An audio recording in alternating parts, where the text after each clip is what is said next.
Hi friends, you are most welcome in the online lecture of topic 1.8 of class 12th Voyaging Towards Excellence, which is written by Achyut Godbole. Today we are going to learn Achyut Godbole's less story or his autobiography Voyaging Towards Excellence. Look at the basic introduction of the author Achyut Godbole. He born in 1950 and he is well known for his writing in Marathi and English. He is a prolific writer in various genres and has produced numerous original works as well as adaptation of works from other languages into Marathi. His writing style is informative and yet very informal. He became a chemical engineer from IIT Mumbai in 1972 and he was headed top management position in companies of great repute. Look at Achyut गोडबोलेंविषयी जर माहिती घेतली तर अच्युत गोडबोले हे एक मराठी आणि इंग्रजीमधले खूप प्रख्यात असे लेखक आहेत. ते वेगवेगळ्या कादंबऱ्यांमध्ये सुद्धा त्यांनी प्रसिद्धी मिळवलेली आहे. त्यांनी असंख्य प्रकारचं इतर भाषातून मराठीमध्ये ट्रान्सलेट केलेलं आहे. त्यांची एक माहिती देणारी त्यांची एक लेखन कला आहे. ते केमिकल इंजिनियर होते. IIT मुंबई येथून 1972 साली त्यांनी केमिकल इंजिनियर ही डिग्री घेतली होती. Next look at the theme of the text. What is about the text. हा जो लेसन आहे अच्युत गोडबोले यांची ॲटोबायोग्राफी. ॲटोबायोग्राफी म्हणलं की याच्यातूनच कळतं की स्वतःच्या आयुष्याविषयी सांगितलेली माहिती. हा लेसन कशाविषयी आहे ते पाहूया. This autobiographical sketch pen by Achyut Godbole depicts means it describe the journey from a middle class school boy to a famous writer. ते काय दाखवतं तर मिडल क्लास मध्यमवर्गीय एक शाळकरी मुलगा ते एक प्रख्यात असा लेखक कसा झाला याची माहिती या ॲटोबायोग्राफीमध्ये दिलेली आहे. And he was a successful general manager of Patni computer system. आपल्या सर्वांना माहितीच आहे की IT क्षेत्रामध्ये काम करणारी पटनी कम्प्युटर याचे जनरल मॅनेजर म्हणून त्यांनी काम केलं. He headed many other reputed companies and later became a famous writer. त्यांनी खूप मोठमोठ्या कंपन्यांमध्ये काम केलं. त्यानंतर ते खूप मोठे फेमस रायटर झाले. त्यांनी the present writeup discusses his quest for excellence, how he develop a thirst of knowledge.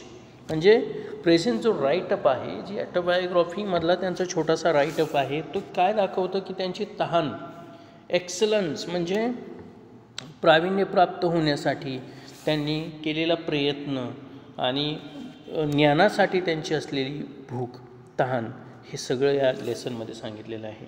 He discusses at length the ingredients essential of success and the way to achieve it. म्हणजे खूप चांगल्या प्रकारचे खूप छान असे लांब असे संमिश्र अशा गोष्टी पर्सनॅलिटीमध्ये पाहिजे ज्या यश मिळवण्यासाठी आवश्यक असतात आणि तेच तुम्हाला तुमची कामगिरी पूर्ण करण्यामध्ये मदत करतात. म्हणजे एक्झॅक्टली हा लेसन कशाविषयी आहे तर ॲटोबायोग्राफिकल स्केच जे त्यांनी शाळकरी मुलापासून ते एक मोठा मुख्यात रायटर होण्यापर्यंतच्या त्यांचा प्रवास या लेसनमध्ये स्टोरीमध्ये ॲटोबायोग्राफीच्या राईटअपमध्ये सांगितलेला आहे. नेक्स्ट आपण पहिल्यांदा पार्ट फर्स्ट बघूया कारण this story is too much big and so we have to divide this one into the different parts. Look at the part 1 of the story. स्टोरीचा पार्ट फर्स्ट पाहूया आपण.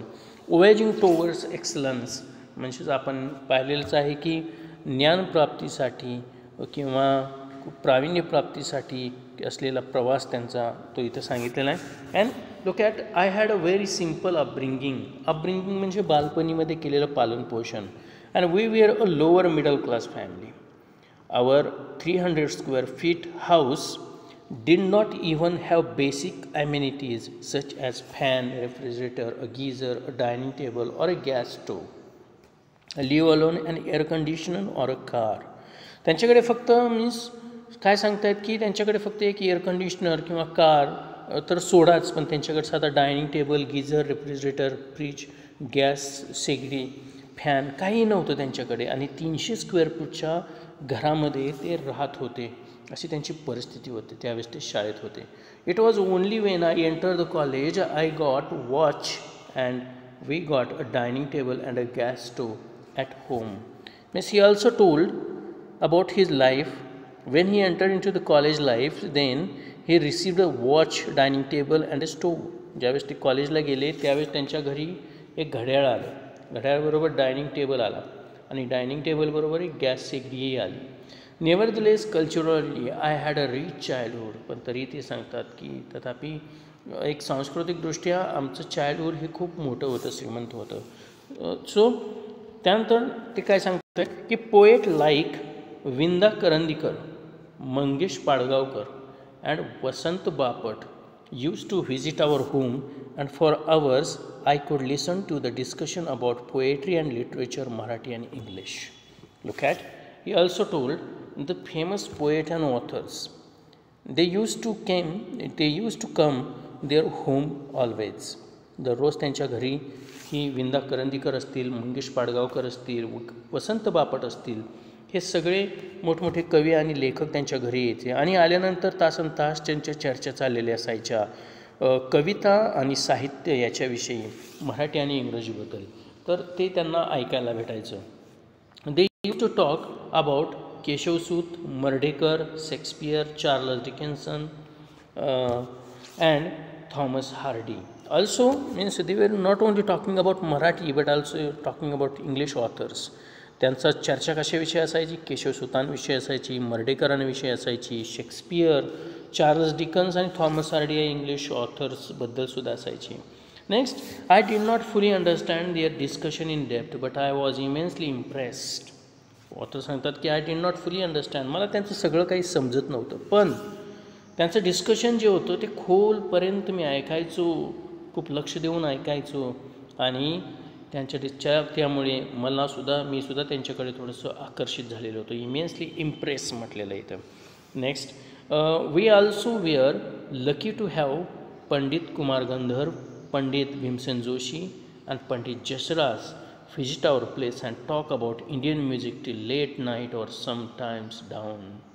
Look at another's, means how he came into the contact of great musician, great poet and great authors.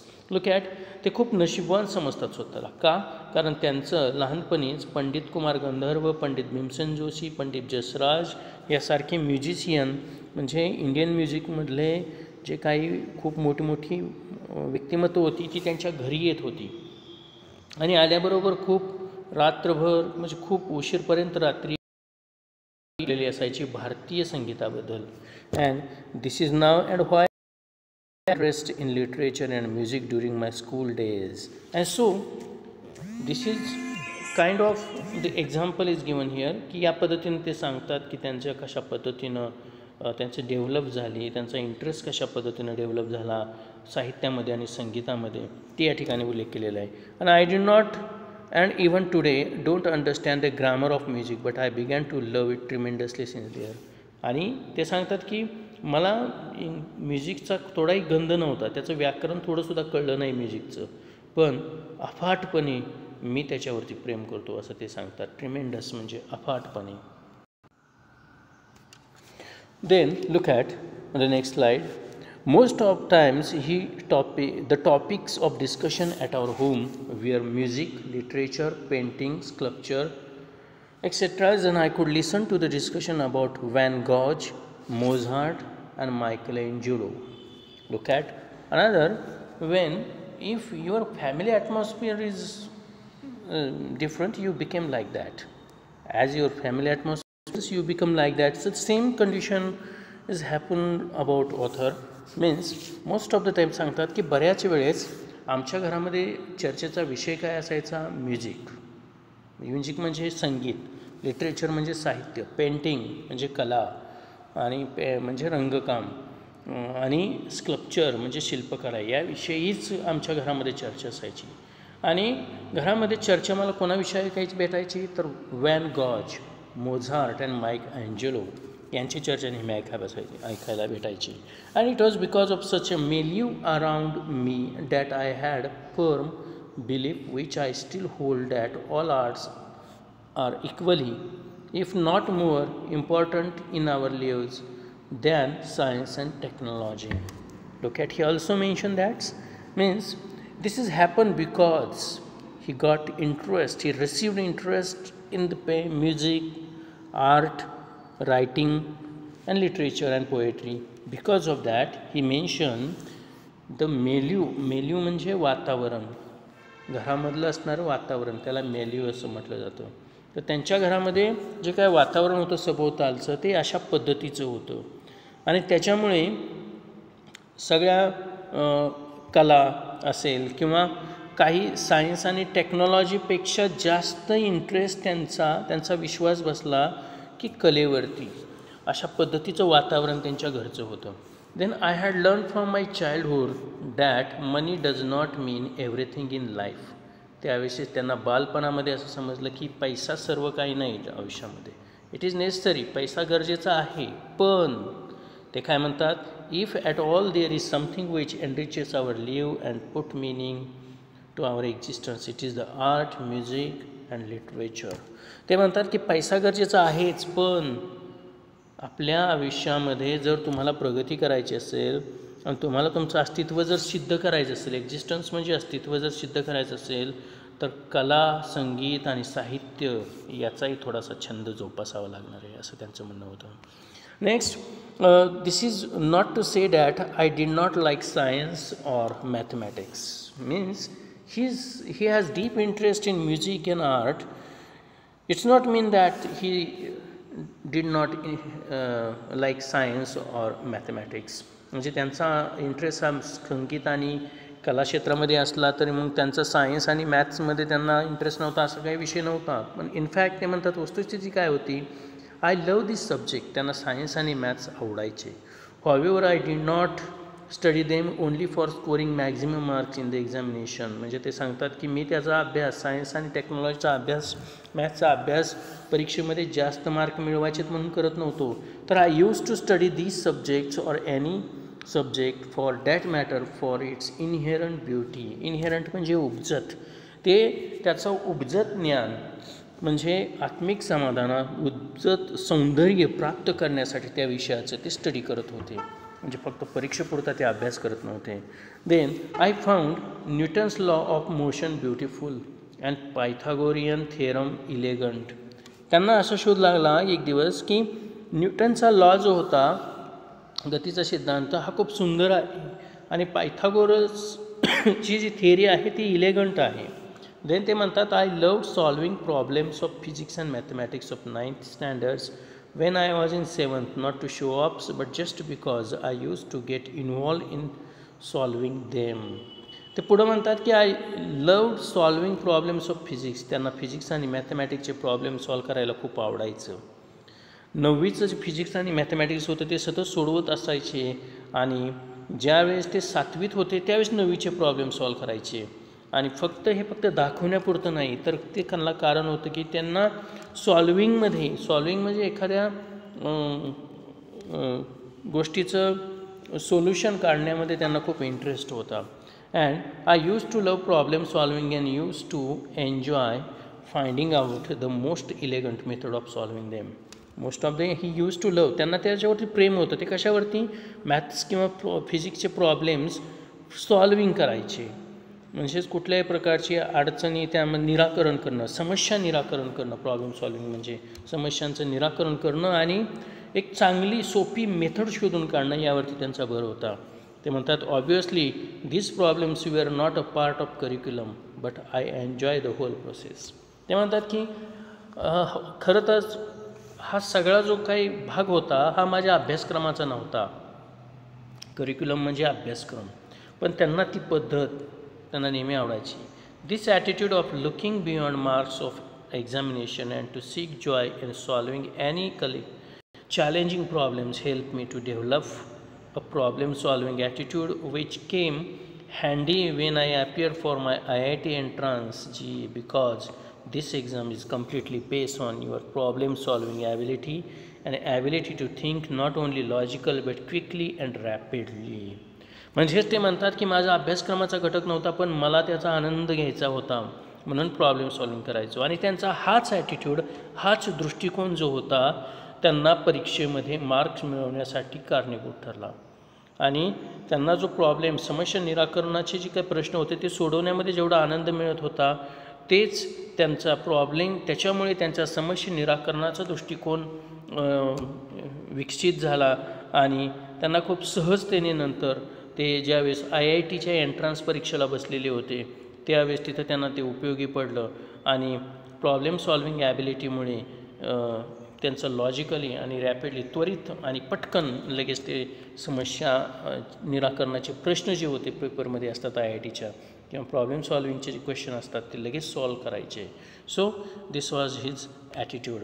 And then he also mentions, I scored 100% marks in mathematics in almost all the examination that I appeared for my first standard until IIT, bearing only a few times. Look at, he just mentioned he scored 100% marks in mathematics. गणितामध्ये त्यांना 100% mark होती. आणि mostly सगळ्या परीक्षांमध्ये ज्यावेळेस ते appear झालेले होते फर्स्ट स्टँडर्ड, मग पहिल्या स्टँडर्डपासून IITपर्यंत त्यांना सगळ्या विषयामध्ये नेहमी पहिला क्रमांक त्यांचा असायचा. त्यांना भरपूर मार्क असायचे. बेरिंग ओनली फ्यू, काही वेळ सोडलं तर बाकीच्या विषयामध्ये त्यांना पहिली ते IITपर्यंत त्यांचा नेहमी पहिला क्रमांक असायचा. I stood 16th in SSC board. आणि SSC बोर्ड म्हणजे 10वीच्या परीक्षेमध्ये त्यांचा 16वा नंबर आला होता बोर्डात. And at that times the examination was for whole Maharashtra including Nagpur. आणि त्यावेळेस नागपूरसहित सगळ्या महाराष्ट्रभर या 10वीची बोर्डाची परीक्षा घेत होती. आणि महाराष्ट्रातून 16वा क्रमांक त्यांचा होता. And I stood first in the university in all subjects put together. Mostly त्यांनी म्हटलेलं आहे की युनिव्हर्सिटी, विद्यापीठामध्ये सुद्धा त्यांचा पहिला क्रमांक आलेला होता.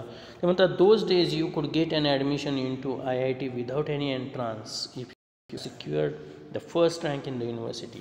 आणि त्यावेळेचा रूल असा होता की if you scored or secure first rank in university, you can get easily admission to IIT without giving entrance test. कुठलीही एंट्रान्स टेस्ट न देता तुम्हाला IITला प्रवेश मिळतो जर तुमचा विद्यापीठात पहिला नंबर आला असेल तर, असा त्यावेळेचा रूल होता. आणि therefore I did not have to appear for entrance exams to get admission in to IIT. आणि त्याच्यामुळे त्यांना एंट्रान्स जी एक्झाम होते त्याला ॲपियर बसले नसते तरीसुद्धा चालू शकत होतं. But nobody in Solapur told me about it. And for I doubt if anybody in Solapur even knew about this rule. आणि एक्झॅक्टली म्हणजे पण हा जो रूल होता की पहिला क्रमांक आल्यानंतर डायरेक्ट IITला ॲडमिशन मिळतं, हा रूल कुणालाही माहीत नव्हता. सोलापूरमध्ये कुणालाही माहीत नव्हता आणि त्यांनासुद्धा माहीत नव्हता. आणि म्हणून कदाचित त्यांना समजलं नाही. आणि म्हणून I appeared for entrance examination and secure a very good rank in the same. आणि म्हणून ते म्हणतात की मी एंट्रन्स एक्झाम दिली JEEची आणि मला चांगली रँक त्या एक्झाममध्ये मिळाली. सो या पद्धतीचं त्यांचं जे exactly the condition was really good at the situation and the point. then ते म्हणतात, I was quite happy getting in to IIT but my job was short live. Joy was short live. ते म्हणतात की exactly after giving entrance test, after securing first rank she got admission for IIT. त्यांना admission मिळालं, IITला प्रवेश मिळाला, पण त्यांचा आनंद हा शॉर्ट लिव्ह, तात्पुरत्या काळाचा होता. कारण at Solapur I had not seen any building which was more than 3 story. कारण ज्यावेळेस ते सोलापूरमध्ये होते त्यांनी कुठलीच बिल्डिंग 3 मजल्यापेक्षा जास्त मोठी पाहिली नव्हती. आणि Mumbai however was full skyscraper. पण मुंबई अशी होती जी पूर्णपणे स्काय, गगनाला भिडलेली. ॲट IIT म्हणजे IITमधलं ते सांगतात, most of the students and professors use to converse in English whereas my English was very poor. त्यावेळेस ते सांगतात की मोस्ट ऑफ द प्रोफेसर म्हणजे IITमधले विद्यार्थी आणि प्रोफेसर्स हे सगळं इंग्लिशमध्येच संभाषण करत होते. आणि त्यांची इंग्रजी ही खूप पुअर होती, खूप वीक होती. आणि I had my entire education in Marathi. My spoken English was quite pathetic. ते सांगतात की माझं सगळं एज्युकेशन हे मराठी मीडियममधनं झालं होतं. आणि त्यामुळे माझं जी काही बोली इंग्लिश होती ती खूप दयनीय अवस्था होती. पॅथेटिक म्हणजे दयनीय असणे. And not only did I have a very weak vocabulary, but my pronunciations also was terrible and my construction of English sentence very awkward to say the least. ते सांगतात की त्यांचा शब्दसाठा, इंग्रजीचा शब्दसाठा हा खूप कमी होता. त्याच्याबरोबर त्यांचं प्रोनाऊन्सिएशन म्हणजे उच्चारसुद्धा इंग्रजीचे खूप भयानक असायचे आणि त्यांची वाक्याची जी रचना होती ती खूप ओबडधोबड असायची असं ते म्हणतात. आणि ड्यू टू ऑल दिस, ह्या सगळ्यांमुळे I was feeling quite lonely and terrified in Mumbai in general and IIT in particular. या सगळ्या गोष्टीमुळे त्यांना खूप विचित्र वाटायचं आणि एकटं वाटायचं मुंबईमध्ये आणि IITमध्ये विशिष्टपणे. आणि ते म्हणतात की I had develop and inferiority complex and wanted to run away from IIT and Mumbai. त्यांच्या मनामध्ये थोडा न्यूनगंड निर्माण झाला. इन्फेरिटी कॉम्प्लेक्स म्हणजे न्यूनगंड निर्माण होणे या गोष्टीमुळे. आणि त्यांना मुंबई सोडून IIT सोडून पळून घरी यावं असं वाटत होतं नेहमी. ते म्हणतात की वन डे, एक प्रसंग त्यांनी उल्लेख केलेला आहे, एक दिवस असं झालं. I was sitting at my mess table in the hotel sipping tea with a senior guy came and sat on the chair adjacent to me. एक दिवस ऑथर म्हणजे अच्युत गोडबोले हे मेसमध्ये टेबलवरती, त्या मेसमध्ये चेअरवरती बसलेले होते. त्या ठिकाणी चहा पीत बसलेले होते. त्याच वेळेस त्यांचा एक सिनियर जो काही कलिग होता, त्यांचा मित्र होता, सिनियर सहकारी मित्र त्यांच्या जवळ आला. त्यांनी त्याची चेअर ॲडजंट केली, त्यांच्या ॲडजंट्स म्हणजे निकट जवळ घेतली. आणि ही was a convent educated guy with a very sophisticated English. Sophisticated म्हणजे उठावदार. तो एक इंग्लिश मिडियममधला कॉन्व्हेंट एज्युकेटेड असा एक मुलगा होता ज्याचं इंग्लिश खूप उठावदार होतं. And at least spoken or colloquial English, तो प्रचलित इंग्रजी बोलत होता. He was a bit arrogant and wanted to pull my legs. तो थोडासा अरोगंट होता, गर्विष्ठ होता आणि तो त्यांना पाठीमागं ओढण्याचा प्रयत्न करत होता असं त्यांना वाटलं. He try to engage in some conversation with me. नंतर त्याने थोडंसं इंग्रजीमध्ये बोलण्याचा ऑथरशी प्रयत्न केल्याबरोबर काय घडलं? And started pointing out errors in just about every sentence or everything that I said. म्हणजे ऑथर जे काय इंग्लिशमध्ये बोलले मोडके तोडके, त्या प्रत्येक वाक्यावरती त्यांनी चुका काढायला सुरुवात केली. After about 5 minutes he walk away after insulting me. आणि 5 मिनिटानंतर तो जो कॉन्व्हेंट एज्युकेटेड त्यांचा जो गाय होता, मुलगा होता, तो त्या मुलाने त्यांच्याबरोबर 5 मिनटं चर्चा केली आणि त्यांचा अपमान करून तो तिथून निघून गेला. Look at next. पुढं काय झालं? I felt extremely humiliated and upset. त्यानंतर त्याला खूप अवमानित झाल्यासारखं वाटलं. As it is I was feeling quite depress and diffident and this incident was the last straw. म्हणजे त्यांना त्यावेळेस खूप निराश वाटलं. निराशेबरोबर त्यांना आत्मविश्वास खचल्यासारखं सुद्धा वाटलं. डिफिंडंट म्हणजे आत्मविश्वास खचल्यासारखं असणे. पण तो प्रसंग हा शेवटचा घाव त्यांच्यावरती होता. Then I was almost broken. ते पूर्णपणे खचून गेले. पण I felt out of place there and literally wanted to run away to Solapur and that very moments. आणि हे सगळं घडल्यानंतर, अवमानित झाल्यानंतर त्यांना परक्यासारखं तिथं वाटू लागलं आणि ते सोलापूरला तिथून पळून जावं लगेच क्षणाला असं त्यांना वाटायला लागलं. However it was only my self esteem which stopped me. पण त्यांचा जो प्रामाणिकपणा होता, त्यांचा जॉब होता, त्यांच्या शिकण्याबद्दलची जी काही सेल्फ इस्टीम, प्रामाणिकपणा जो होता, त्यामुळे ते तिथे थांबले. आणि सडनली अचानक a feeling of determination and strength came over me and grip me. अचानक त्यांच्या मनामध्ये निश्चय, एक ताकद आली आणि त्यांनी ते ग्रिप घेतलं. डिस्पाईट हिलिंग फ्रॉम सोलापूरच्या ठिकाणाहून ठिकाण सोडलं तर if I could be a rank holder in the school. म्हणजे ते जरी शाळेमध्ये रँक होल्डर असले, स्कूल, कॉलेज आणि IITमध्ये जरी रँक होल्डर असले किंवा त्यांना असंख्य अवॉर्ड्स मॅथमॅटिक्समध्ये भेटलेले असते, there must be something right with me. तर तिथं चांगलंच काहीतरी घडेल असं त्यांना वाटत होतं. हा त्यांचा आत्मविश्वास होता. Then why should I give up. त्यांनी प्रश्न केला स्वतःलाच, मी का थांबू इथं, का सोडून जाऊ इथं केवळ इंग्लिशसाठी. And I that to for a silly and small thing like English. ते पुढं म्हणतात की या सिली आणि स्मॉल, इंग्लिशमध्ये एक छोटीशी गोष्ट आहे आणि एक मूर्खपणा आहे, ते शिकायला पाहिजे, ते काय सहज शिकता येईल असं त्यांनी विचार केला. I was not to give up any more and was determined to fight back. त्यांनी तिथून निघून न जाण्याचा, न थांबण्याचा निर्णय घेतला. तसंच गिव अप म्हणजे स्टॉप डुईंग समथिंग, एखादी गोष्ट करणं थांबवणं. त्यांनी IIT सोडून देण्याचा विचार न करता त्यांनी निश्चय केला आणि परत पुन्हा रिटर्न लढायला लागले. सो अशा पद्धतीचं त्यांचं IITमधलं त्यांचा कॉन्फिडन्स बॅक आला. So thank you very much. We will continue watch part 2 and watch next in part 2. काय घडलं पुढं, म्हणजे IITमध्ये पुढं त्यांनी कशा पद्धतीचं डेव्हलप केलं, इम्प्रूव्हमेंट केली, त्यांना पुढे कुठे कुठे स्थान मिळालं, त्यांनी इंग्रजी कशा पद्धतीनं शिकली, IITमध्ये पुढं त्यांचा एक्सपिरियन्स आहे, सगळं काय आपण पाहूया पार्ट 2मध्ये. धन्यवाद.